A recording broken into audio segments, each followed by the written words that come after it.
All of his co-workers were gone. What could it mean?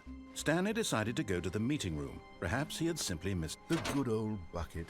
Just Stanley and the bucket, off on another thrilling adventure together. Stanley clutched the bucket tightly to his chest and entered the door on his left.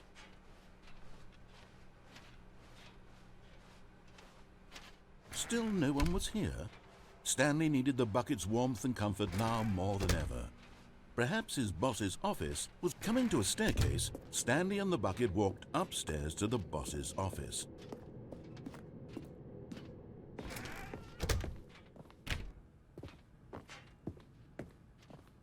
Stepping into his manager's office, Stanley was once again stunned to discover not an indication of any human life. Crushed by the weight of this revelation, Stanley may have broken down into an emotional dumpster fire, if not for the soothing presence. But Stanley guessed the correct code by sheer luck. Was it that the bucket knew all along? Was the bucket guiding him? Yes, this is certainly the most logical explanation.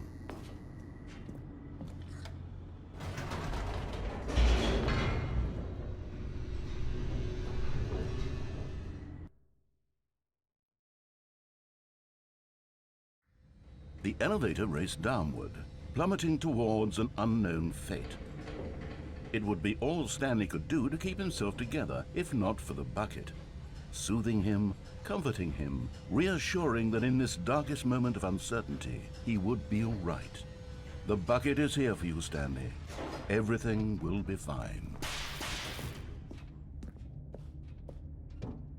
Stanley and the bucket walked straight ahead through the large door that read, Mind Control Facility.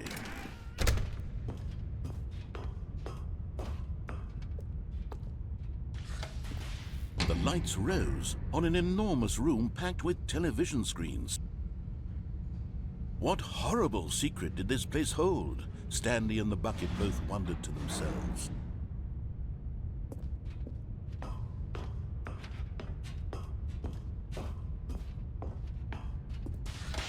The monitors jumped to life, and Stanley nearly dropped the bucket in shock. Everyone in the office was being videotaped, monitored like guinea pigs. The bucket had never seen anything like this, and it very nearly burst into tears as Stanley cradled it gently, reassuring it that everything would be fine.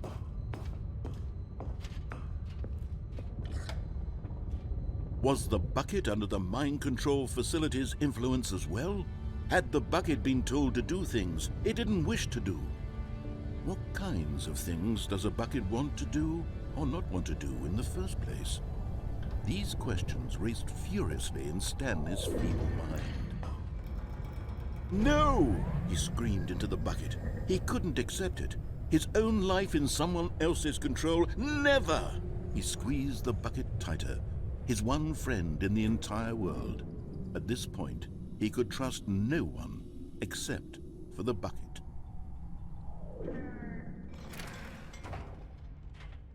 But here was the proof. The heart of the operation. Controls labeled with emotions, happy or sad or content. Walking, eating, working, all of it monitored and commanded from this very place.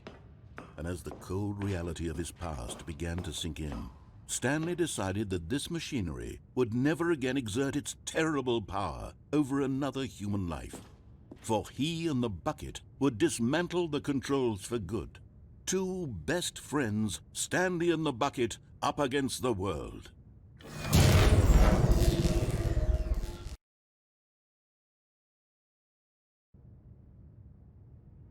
Stanley and the bucket waited in blackness. Was it over?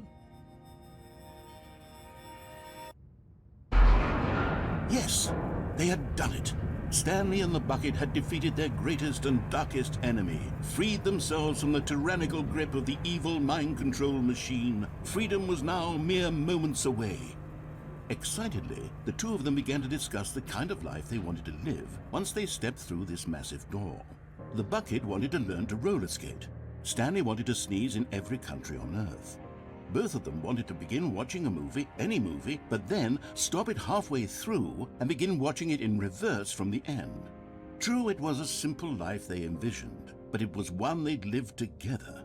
with one another to lean on, to trust, to support, and to... What? Wait. What was happening? Why had the door stopped? Was Stanley and the bucket not about to be freed?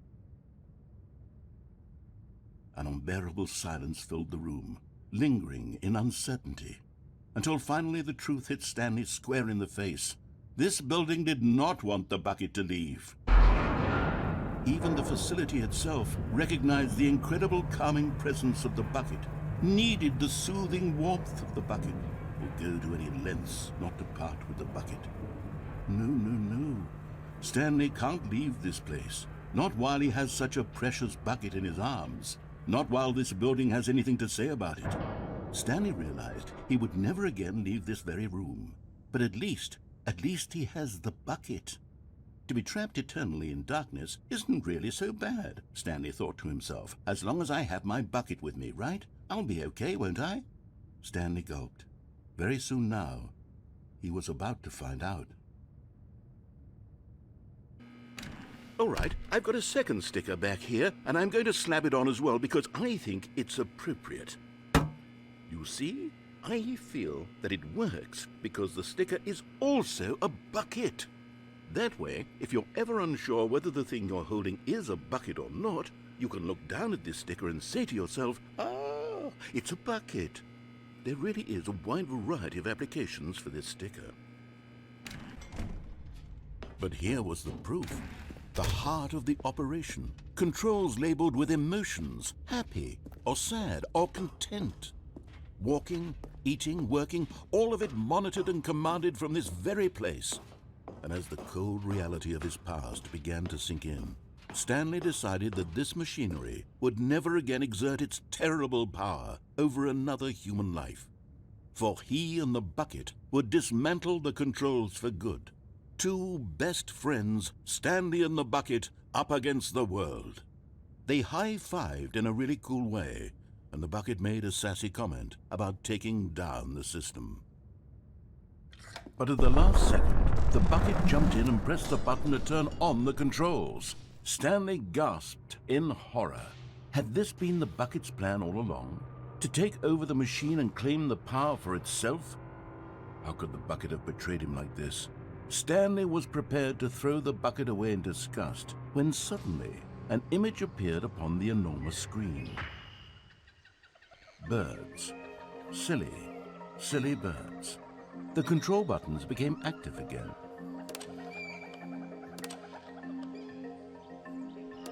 Stanley flipped through one video of silly birds after another, and then it dawned on him. This wasn't a mind control facility at all. It was a facility for monitoring and surveilling silly birds all over the world. The mind controls were only a facade to disguise its true intentions. Had the bucket known this all along? Stanley marveled at the metal genius in his hands, the one who had pointed him towards this incredible discovery. Stanley and the bucket never found freedom because they spent the rest of their lives here in this place, flipping through live streams of the silliest birds imaginable. Of all the possible paths his life could have taken, this one was surely the best. And Stanley was happy.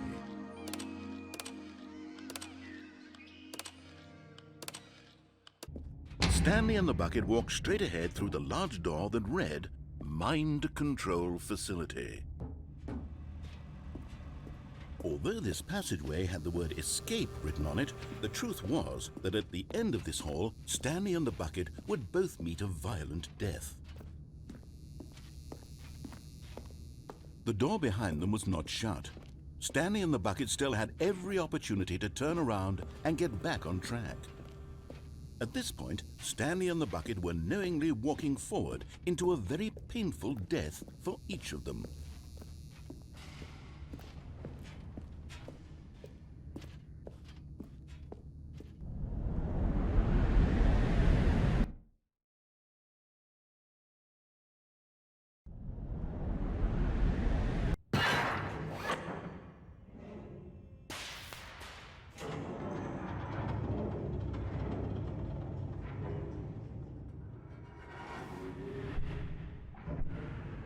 As the machine whirred into motion and Stanley and the bucket inched closer to their demise, Stanley reflected on how meaningless the bucket's warmth and comfort had turned out to be. To be sure, it puts the mind and the soul at ease to embrace the bucket, but what use is a sense of ease when you're about to be crushed to death? This is what Stanley thought to himself, and he sort of kicked himself for wasting so much time carrying a bucket everywhere. Farewell, Stanley.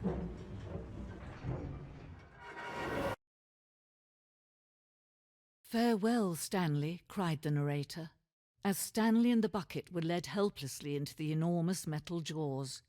In a single visceral instant, the bucket's life came to an end as it was crushed violently to death.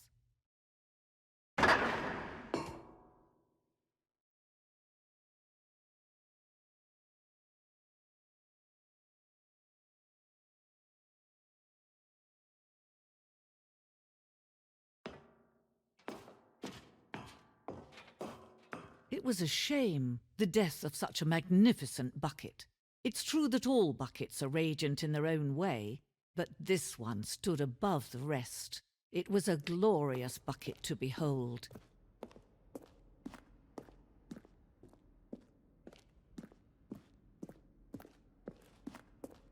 Can you see how arrogant it was for Stanley to take a bucket like this and to claim it for his own? Can you see the hubris that blinded him? Can you see that the bucket is far more noble than Stanley will ever be in his short life? No man can own a bucket, and certainly not a bucket as dazzling to behold as this one. It is man who should kneel before the bucket.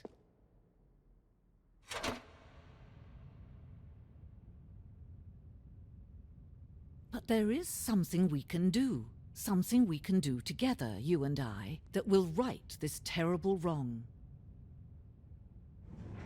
Let Stanley die. Let him be crushed by the machine. Don't reset the game. Don't give him another opportunity to run off with another beautiful bucket. We can save the world's buckets from their treatment as tools and implements if only we let Stanley die together. The bucket shall take its place as ruler, as leader, as commander of a new world, a new vision. Perhaps his boss's office was where he'd find out. Coming to a staircase, Stanley and the bucket walked upstairs to the boss's office. But Stanley just couldn't do it. He considered the possibility of facing his boss, admitting he had left his post during work hours. He might be fired for that. And in such a competitive economy, why had he taken that risk? All because he believed everyone had vanished? His boss would think he was crazy. And then something occurred to Stanley. Maybe, he thought to himself, maybe I am crazy. He looked down at the bucket in his arms. Am I crazy? He asked the bucket. The bucket returned his gaze, but said nothing at all. That's strange, Stanley thought. Usually the bucket is a source of guidance and wisdom for me in difficult times such as these. He held the bucket close, yet felt none of its familiar reassurance and comfort. And that's when Stanley realized, this isn't my bucket. It's just a normal, everyday bucket. Someone else's bucket, perhaps. How did I end up with someone else's bucket? This is all terribly wrong. Surely no good would come from this. Who knows what sorts of bizarre hallucinations Stanley might experience without the psychologically grounding presence of his bucket. And indeed, now he noticed that the rooms were repeating, which was, of course, very odd. And now he felt himself floating off the ground. Oh, gracious, he exclaimed. Without my bucket, I've gone truly mad. Where is it? I must find it. Far off in the distance now, he heard it, calling to him. Stanley!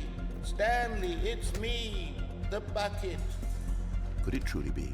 He rushed forward from room to room, passing by one bucket after the next. None of them were his. None of them were his special bucket. Come to me, Stanley. Find me. He had to find the bucket. He had to return to his old friend. It was the only way to truly restore his sanity. And then suddenly, he froze dead in his tracks. He knew where the voice of the bucket had been coming from. The real bucket was inside of him all along. It was incredibly painful. Stanley doubled over in agony and blacked out.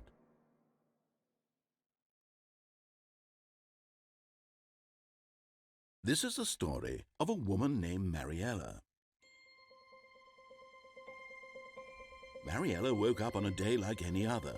She arose, got dressed, picked up her bucket of comfort and security, and walked to her place of work. But on this particular day, her walk was interrupted by the body of a man who had stumbled through town, talking and screaming to himself, and then collapsed dead on the sidewalk. Right away, she knew what the problem was. This man had no bucket. Of course he'd gone mad, ranting and raving about a narrator describing all of his actions and how everything is predetermined and free will is an illusion and it's all just a video game. It could all have been prevented if only he'd taken his bucket with him. Perhaps he didn't even realize he'd forgotten his bucket at home in the first place. How cruel the world can be, Mariella thought, and she hugged her own bucket even tighter. But of course, she had no time for this. There were a myriad of confusing problems she would soon have to confront at work, for which her bucket would provide absolute guidance and total clarity on everything. Heck yes, she thought to herself, my life kicks ass. And she backflipped all the way to work.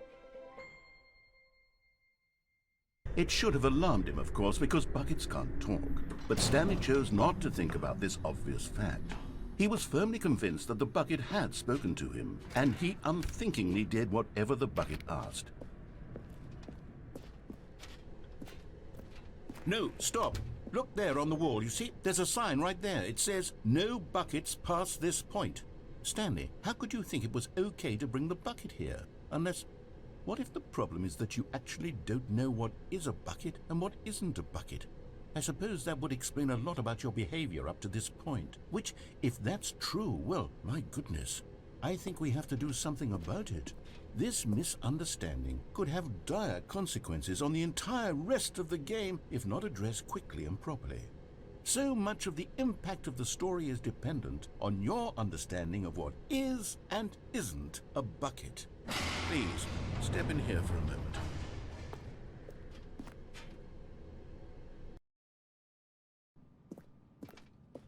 Now then, I'm going to run you through some test scenarios, and you'll tell me whether or not the thing I'm showing you is a bucket. Simple enough, right?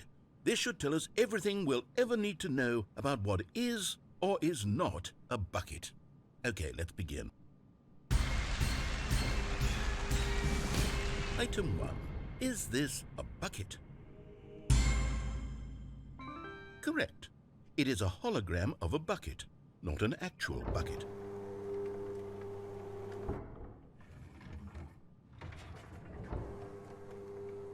Item 2. Is this a bucket? Correct. It is a 3D printed recreation of a bucket, not an actual bucket.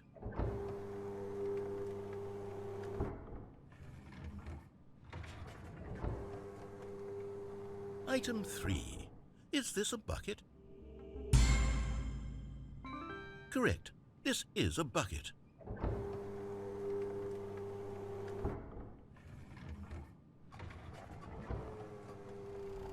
Item 4. Is this a bucket? Correct. This is a tractor and not a bucket. To be honest, I just sort of put this one in here as a gimme, but I was starting to get concerned that even this might be too much for you. Thank you for not making me look like an idiot. Okay, next one.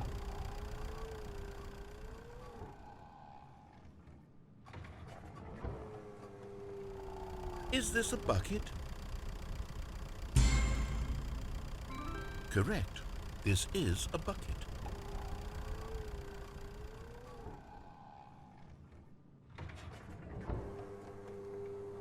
Item 6. Is this a bucket? Trick question.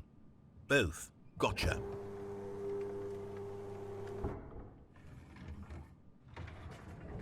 Item... Wait, hold on. I can't find the next one. Let me see. It should be around here somewhere.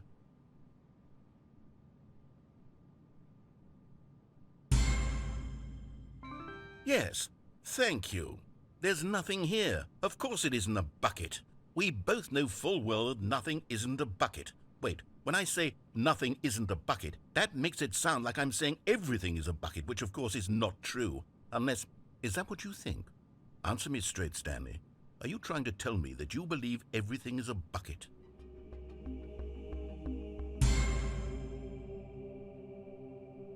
You know what? I'm too confused to even sort it out. I've lost all sense of perspective. What is a bucket? What isn't a bucket? Mere moments ago I could answer these questions with confidence, and yet now I'm somewhat adrift. Do any of us know what a bucket is? Am I a bucket? Stanley, I can't keep doing this. I'm losing myself, and myself was all I ever had to begin with. I'm afraid the bucket is threatening to tear our relationship apart. I can't have that. I'm sorry, but I'm going to erase all buckets from the game entirely. Okay, here we go.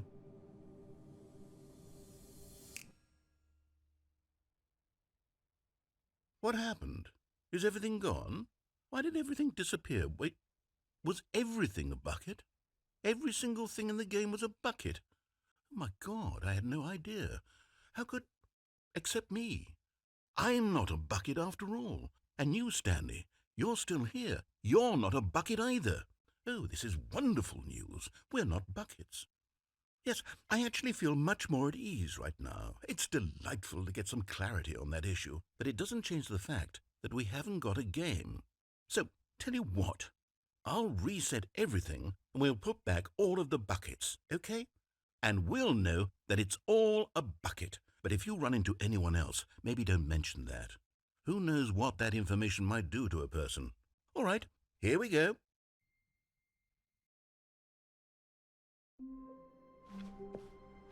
All of his co-workers were gone. What could it mean? Stanley decided to go to the meeting room. The embrace of an old friend. A weathered companionship that stands the test of time. Stanley clutched the bucket tightly to his chest. This was not the correct way to the meeting room, but Stanley had felt the bucket calling to him, telling him that the employee lounge was simply the place to be. And here it was. Had the bucket turned out to be correct? Was this better than the meeting room? Yes, Stanley. No, never mind. The bucket was wrong. Stanley took the door on his left to go back to the meeting room. No, said the bucket. don't go to the meeting room. Go somewhere else. The cargo lift, yes. Good, said the bucket. now ride the lift all the way to the top. There's something up there I need you to do. Stanley did not question why or how this bucket was speaking to him. It should have alarmed him, of course, because buckets can't talk. But Stanley chose not to think about this obvious fact. He was firmly convinced that the bucket had spoken to him, and he unthinkingly did whatever the bucket asked.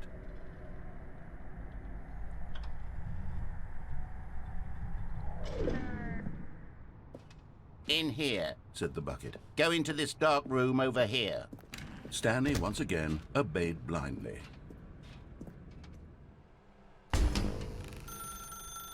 Now pick up the phone. Said the bucket.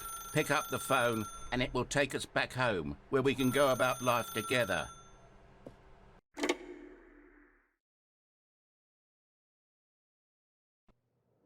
This is the sad story of a man named Stanley and his bucket.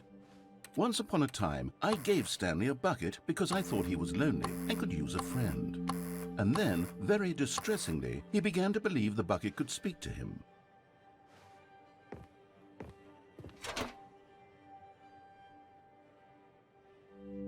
The Stanley Parable Reassurance Bucket was merely meant to provide the comforting glow of companionship.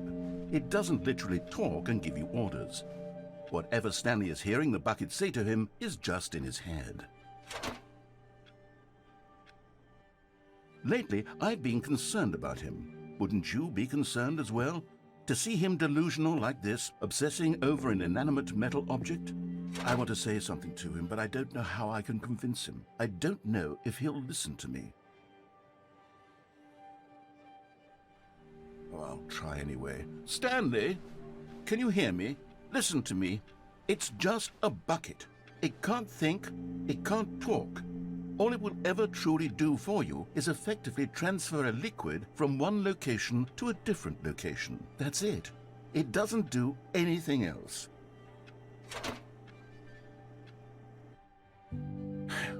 You see, he's not listening. is still taking orders from the bucket. You know, once upon a time it was me he took orders from, me he trusted and listened to. Now all he cares about is his awful bucket, this stupid hunk of metal.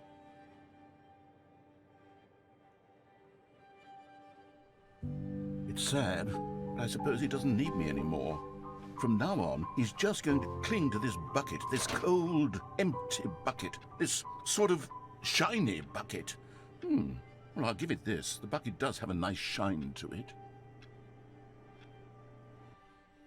Yes, I suppose on closer inspection that it doesn't quite look like your average hardware store bucket.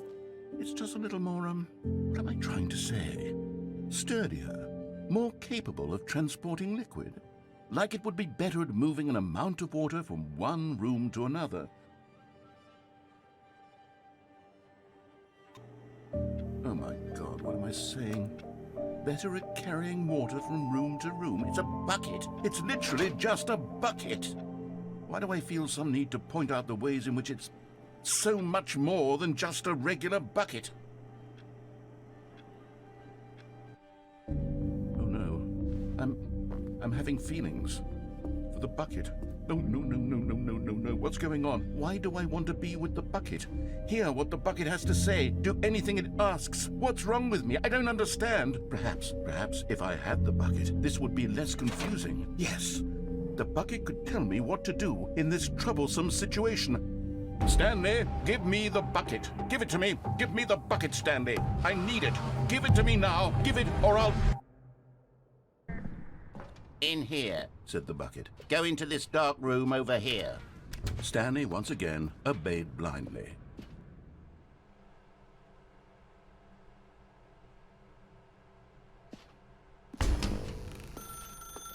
Now pick up the phone, said the bucket. Pick up the phone and it will take us back home, where we can go about life together. Whoa, hold on. Why did you unplug the phone? Were you trying to resist the bucket's orders? Stanley, I was joking. Obviously, the bucket isn't talking to you and telling you to do things. Buckets can't talk. It was a joke. Don't you get the joke? It's funny, Stanley. A talking bucket. Can't you see? Oh, goodness. I must have really bungled up the delivery if you actually took me seriously. Where did I mess up the joke? Should I have paused for longer or spoken quicker? Comedic timing is so difficult. I wish I were better at it. But there isn't exactly an instructional video on comedy that one can watch to fully... Oh, wait, yes, there is. It's sitting right here. Let's take a look. What is comedic timing? What is comedic timing? How does it work? How long should it last? How can it be used to effectively silence your political enemies? And more importantly, can it be taught in its entirety within 90 seconds? Thankfully, the answer to all of these questions is yes. Let's dive deeper. If you've ever told a joke or made someone laugh, in all likelihood, you did it while standing 50 to 80 centimeters from them in a room of no more than 76 degrees Fahrenheit, with one of your arms raised straight upward at a 15-degree angle from your body. These are the optimal conditions for good comedic timing. To begin the joke, start by stating and spelling your name. Next, provide a brief synopsis of the joke, including the specific times at which the recipient of the joke will laugh, and then spell out your name a second time. With these steps complete, it's time to begin the humor. Speak the entire joke in no more than 18 seconds and no less than 13 and a half, pausing only for bathroom breaks when necessary. When the joke has concluded, it is customary to inform your listener that the joke is over by declaring in your loudest possible voice, "I'm Dunny with the funny." Let's practice screaming, "I'm Dunny with the funny" now.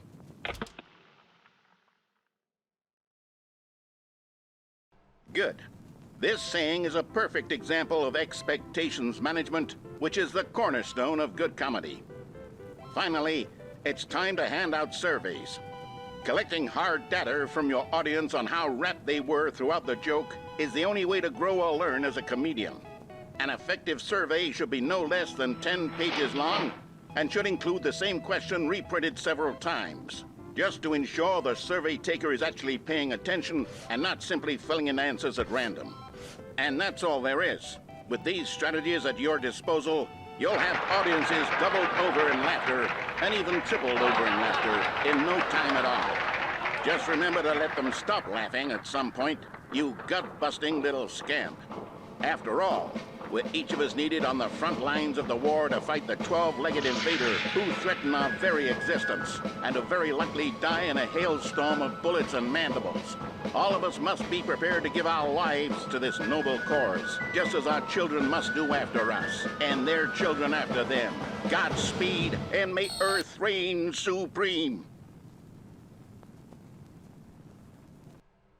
Hey, goodness, this video is a little outdated, isn't it? Well, no matter. I think the fundamentals of proper comedic timing are still as relevant today as they were back then. So with that in mind, I believe the only way forward is for us to return to the two doors and walk through all of this again, so I can try telling my story with more appropriate comedic delivery. Come along, let's head back.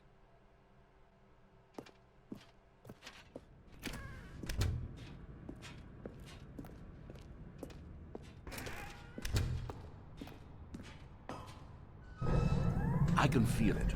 This time, I'm really going to nail the delivery. You'll be in stitches. A talking bucket, you'll say? How ridiculous. How absurd. What a hilarious concept. The king of comedy. That's what you'll call me. Thank goodness we have the instructional video. Otherwise, who knows where we'd be right now. Well, I wouldn't be the king of comedy, that's for sure. The bucket spoke to Stanley. The bucket spoke.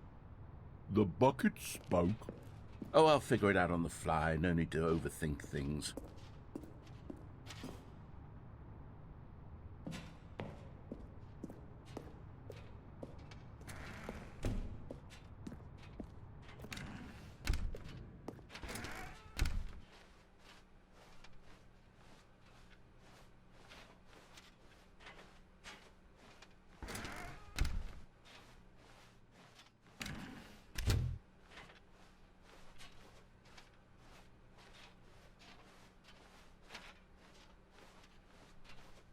Here we go.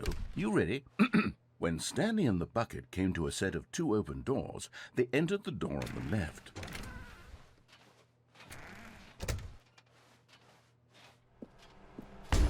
What? We're back at the phone already? No. What's going on? There was supposed to be several rooms leading up to this. There was supposed to be a build-up to this point, a dramatic display of remarkable comedic wit which culminates in this scene with the phone. But now the timing's completely off. The joke will never land. Well, not the way it was meant to. And it's all my fault. I must have forgotten that the phone room comes immediately after the two doors room. What an egregious mistake. I've made a fool of myself. I don't deserve the title of King of Comedy. I'm nothing. I'm not even the lowliest joke-telling whelp. I think I need to go back and rewatch that instructional video again. Yes, surely that will help me improve my... Here we go. You ready? When Stanley and the bucket came to a set of two open doors, they entered the door on the left.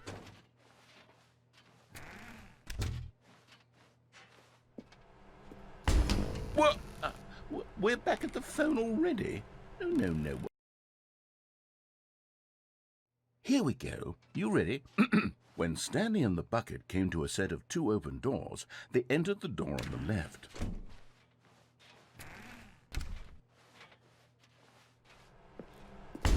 What?